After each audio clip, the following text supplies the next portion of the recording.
I got 3 degrees from some great schools, and I have no clue where these pieces of paper are. A lot of people get this mahogany frame from the bookstore that costs like $120. The mahogany frame is worth more than the actual piece of paper that's inside of it. Because the piece of paper is not where the value is. The value is actually in what you did between orientation and graduation. That's what's going to determine the value of this piece of paper, not the fact that you got it. If you go to a pawn shop and you try to give them your college degree, or you try to give them this picture frame, this mahogany frame, guess which one you're going to get more money for? You're going to get more money for the mahogany frame. Let's just keep it real, right? Wake up, it's time to be free. Wake up, what's blind, now I see. Wake up, it's time to be me. Wake up, my mind is the key. Wake up, it's time to be me. Wake up, my mind is the key. Welcome. It's Jullien Gordon with another episode of the Daily Jules, where I drop nuggets of wisdom to help you increase your degrees of freedom. Does not matter how many college degrees you have. The only degree that really matters is your degree of freedom. Doesn't matter how much money you make. The only thing that matters is actually how you make money. So I got a question, and I think it actually applies to 2 different populations. I think it applies to people who are thinking about going back to school, and a 17, 18-year-old who's thinking about going to college. And the question is, can I afford that degree? Okay, can I afford that degree? So how many of you thinking about going back to school, or at some point thought that I needed to go back to school, right? Let me know. How many of you thought that you needed to go back to school at some sort of point, or did? I did, right? And I think there's this idea that, you know, a BA isn't enough, and so I got to keep on going, and the more degrees I have, the more secure that I'll be. And the reality is that is not true in today's world. So let's look at the numbers of a college degree in today's world. So let's just say, and I actually pulled up some numbers here, and I'm going to break it down. So let's just say that you're going to school that costs $30,000 per year, right? That's per year. Per year. When you break that down by 12 months, that's by 12 months, that is $2,500 per month. And then you break that a month down by day, so that's actually going to be $83 per day. And then you break it down by minute, and that's actually $3, actually $83 per day. Then not per minute, per hour. That's $3.47 per minute, and then per hour, and then per minute, that's actually going to be 6 cents a minute, right?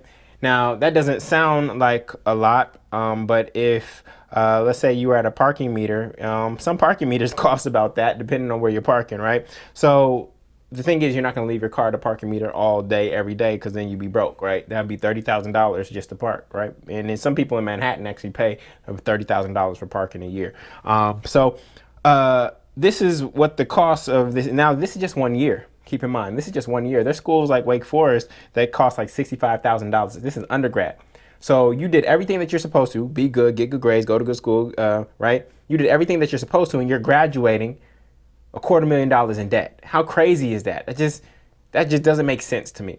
I'm going to have my daughter probably go to community college, be in the honors program in that community college, go do that for 2 years, then transfer to whatever school that she wants and get that degree there. It's going to save her time, and it's going to save her money. And that's if she decides to go to college, right? So these are the numbers that I just broke down, but this is the assumption that you are actually at college every day, all day for the entire year. And we know that that's actually not true, right? You're only in school for 9 months out of the year. So when you break that down, 9 months is $3,333. And then per day, you're only you're only there on weekdays, right? You only have class on weekdays, so it's not divided by 30. It's actually divided by 20. And that's if you have class every single day. Now, here's the funny thing about that. How many of you got excited when a professor would miss class, right? Because they were sick, or they just didn't show up? We would get happy, right? But how many of us went straight to the financial aid office and said, Where's my money? My professor just missed a class, right? If you went to a restaurant and paid for food and that food never came, you would ask for a refund. But it's twisted because in college, when a professor didn't show up, we would get happy and excited instead of going straight to the financial aid office and asking for our money back. It's crazy, right? And so this is 20 days per month. I had a schedule where I had class only on 2 days a week. So I might actually divide this by 8 if I was using my schedule. Now, we're not in class 24 hours a day. We're only in class for maybe 5 hours, right? In terms of being on campus. So that's 33. That's $33 per hour. And then when you break that down by minute, that's 56 cents per minute. You see the difference between 6 cents and 56 cents a minute? Nobody's going to park at a meter that's 56 cents a minute. But people park their lives in colleges for 4 to 6 years. The average college graduate is taking over 5 years now to graduate. Parking their lives in that meter called college for 56 cents a minute. This is expensive. And anytime you're making an investment, you want three things. You either want a return on that investment, right? Then a lot of undergrads, they return to grad school because they didn't do what they needed to do in undergrad to create and prepare themselves for life after college. And then most of our young people today, they're actually returning home. So you get a return on your investment, you return to grad school and incur more debt, or you return home. Those are the paths those are the options, right? Those are the 3 options after college. So can you afford that degree? You got to know the numbers. You got to know the numbers. Some of these schools that I speak at and then I go to, I can go to collegefactual.com and I can see their first year retention rate. I can see their 4-year and 6-year graduation rate. And there's this narrative out there that everybody graduates in 4 years. It's just like high school, that college is just like high school. And that's not the case. You look at some schools that you thought were great and their 4-year graduation rate is like 48%.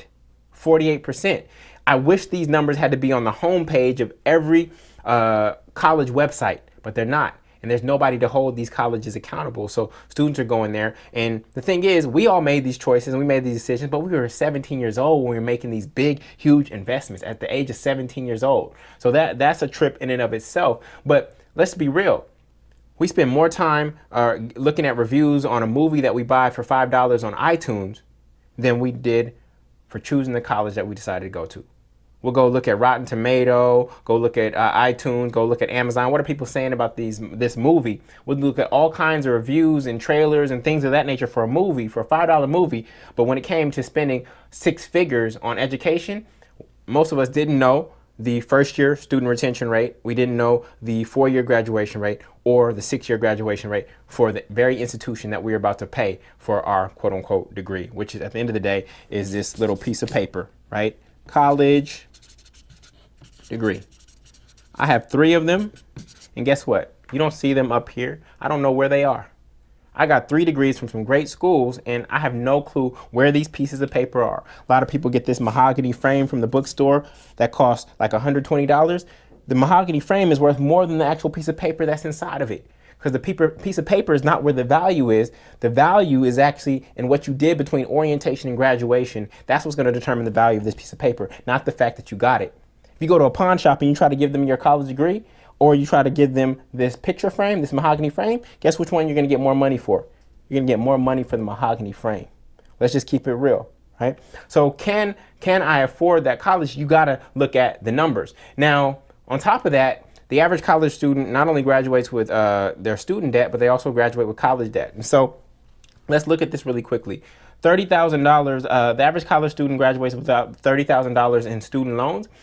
The expectation that most people have is that I'm going to pay this in 3 to 5 years. The reality is that it takes over 10 years, right? And 10 years at a 5.5% interest rate, 10 years at a 5.5% interest rate is actually an additional $9,069, right? On top of the 30, okay?